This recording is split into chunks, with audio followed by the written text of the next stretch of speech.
Hello, this is Telomere. Welcome to another repair video. In this video, we are working on an iPad. It's an iPad 5 Air, I believe is what it is. Or what is it called? An iPad Air 5? Whichever it is. This thing's got a really smucked screen. Let me show you. So the screen itself is broken, but the glass, the digitizer on top, is not. The thing is, with these iPad Airs, pretty much the whole series of them all need to come out together with the screen. So it's the screen and the digitizer together because the two are glued together. With many of the iPads, they are not. So this is, it's a little bit easier to do this kind of a repair. It just makes it a lot more expensive, which is unfortunate. So to get into here, what you're going to do is you're going to heat up the edges. You just use a heat gun, and you're looking for hot to the touch to begin with. Very little battery left in this. I was trying to turn it off earlier, but it just wouldn't do it. Heating up these edges, and then the easiest way to start it off is just with the blade. You get yourself underneath, and you can start getting up underneath there and get through that adhesive. After that, I switch over to one of these plastic cards. It works really good for cutting through the adhesive. Now, normally if you're trying to get into one of these, as far as I can remember, I don't know about this model, but a lot of the iPads have cables along this side right here. Let me see if I can show it. Right along here, they have cables. So if you're worried about damaging some stuff, you just keep in mind, once you get around here, this area, just be extra careful. If you're trying to just like do a battery replacement, or you're working on a charge port or something like that. We'll see soon enough what actually is going on in there. This is taking a long time to heat up. There's a lot going on in this. And it's just sucking the heat up like mad. There's also the camera on the top, on that island there. When you're working up and around that area, you want to be careful as well. You don't want to damage that camera. It's pretty robust for what it is. So it's not likely that you're going to break it, but it's still something to be aware of. Now, if your screen's broken, you're not going to be able to do this. But if the screen isn't broken, then using a suction cup to get this going is not a bad idea to get this going. You see how quickly I was able to pull that up? Didn't even need to use a blade. So usually, when the screen or the digitizer itself is broken, this becomes a much more difficult job, and you're forced to use, like, this is a number 17 chisel blade, and it does a great job getting through the adhesive. Let's add some alcohol. I'm seeing that there's a cable right here, and I'm betting there's probably going to be another cable down there, but I might be wrong. Maybe they moved the cables from the bottom to the top instead. Yeah, there they are. You see? Two cables there, and there's a cable up here. I don't know why that is, but do be careful, because at this point in time, this is actually, although I've worked on many iPads, this is the first time I've ever worked on a newer iPad. I believe this is from 2022, the iPad Air is from 2022. So when I say it's a newer iPad, I mean in the sense that it's the newer generation. Most of the ones that I've been working on are like from 2017, 2018, 2020, and they're a lot more predictable. In the sense, I mean, like, they're all the same, how you get into them. There we go. We're out. Let's see what's going on in there. This is really nice. It's opening up kind of like a book. A lot of times I found that many of them, you would end up, despite the cables being right there, you end up opening one side this way and the other side this way for the screen. It's always quite a pain. So we got two cables here. We've got one cable here. And out right here, that's the battery. So we do need to get this up as well. Don't want to short anything out. So let's get that out. Do not forget to put this in. This little screw goes back in there. If you forget to put that screw back in, that's for the connector for the battery, it can cause some really big issues with the iPad, occasionally just suddenly losing power or even not charging properly. So what I'm doing right here is I'm going to stick a card in there, just like that. That should be enough.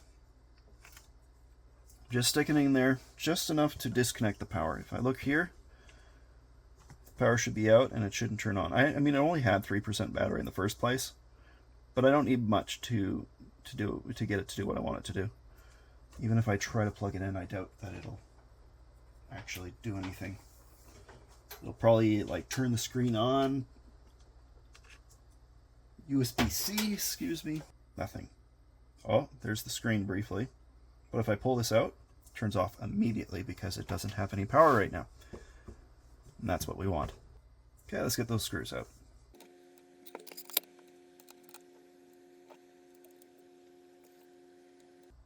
Okay, getting those two connectors out. That's done.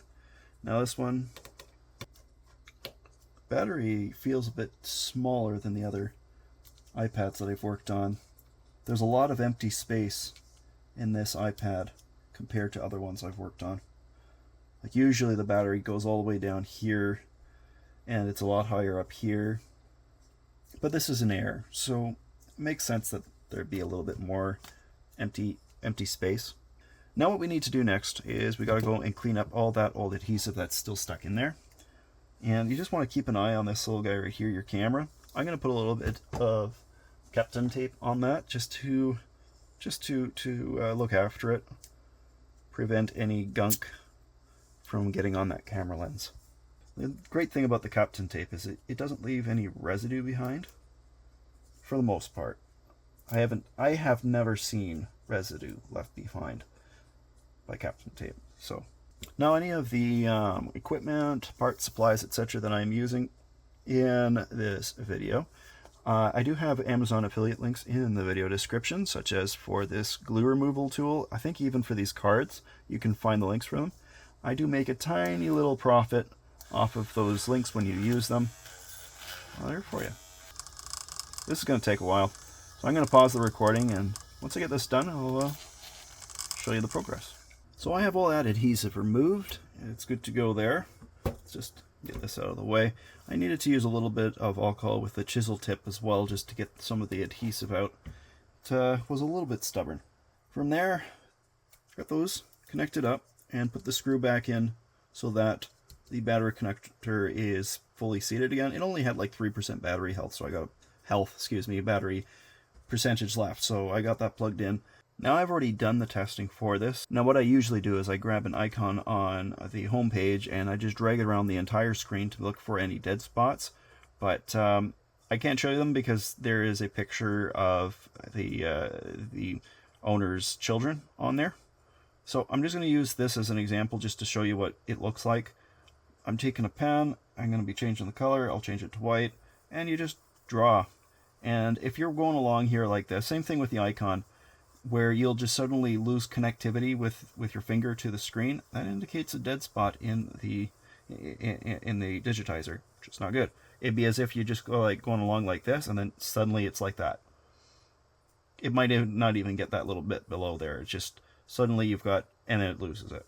Same thing with the icon, it'll just drop it wherever it is. So that is kind of what you're looking for dead spots.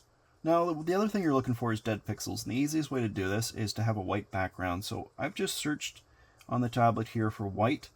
It doesn't really matter what, and I'm going to full screen it. And now I'm just zooming in as much as possible so it fills the whole screen.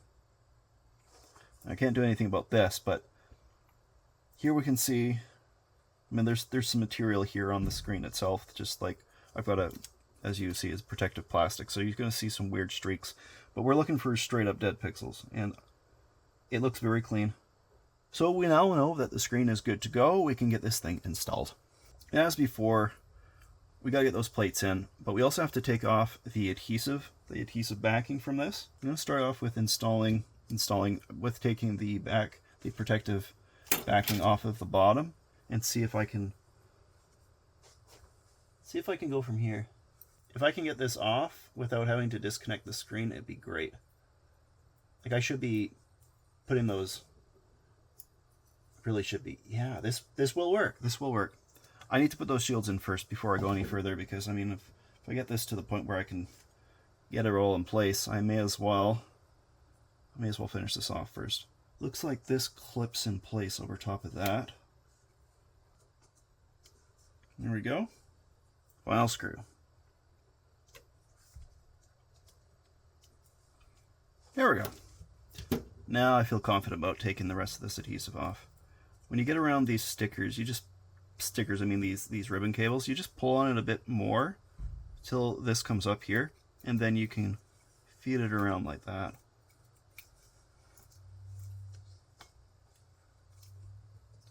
If you're concerned about the screen's adhesive sticking as well to the frame while you're working on this, a very simple way to fix this is to put a small amount of alcohol along the edge where you're pulling, and you just rub it in there, and then afterwards you can put it in and it will not stick right away.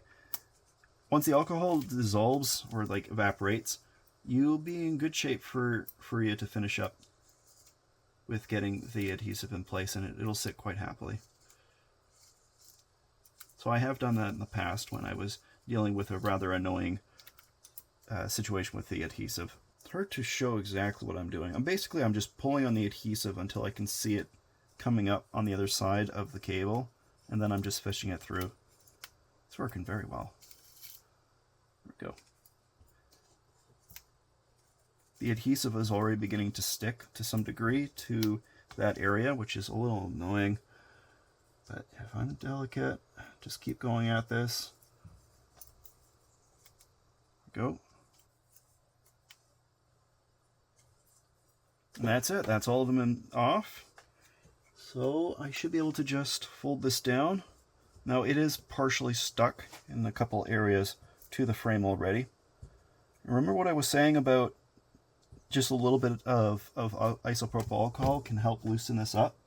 Well, that is one thing that can be done, is you can dribble along the edge right now and it will help get it up there, so you're not fighting.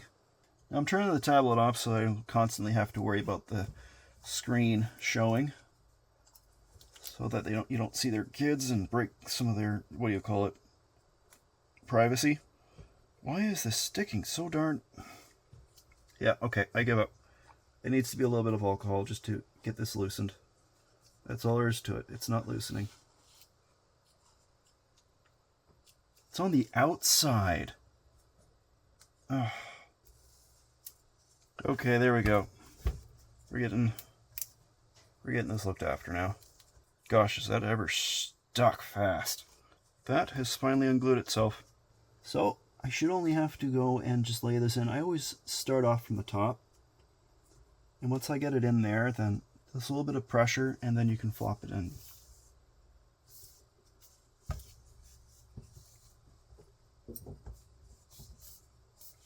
After that, you're just rubbing it, giving it a good rub, making sure that adhesive is sticking firmly. I define this definitely as one of the more expensive jobs that you are going to end up doing out there, because the screen is so darn expensive. So there it is right there, guys. Nice and clean, not busted. There you go. So if you guys like the video, please do leave a like, and if you want to see more of my stuff, subscribe. We'll see you guys all in another video. Bye.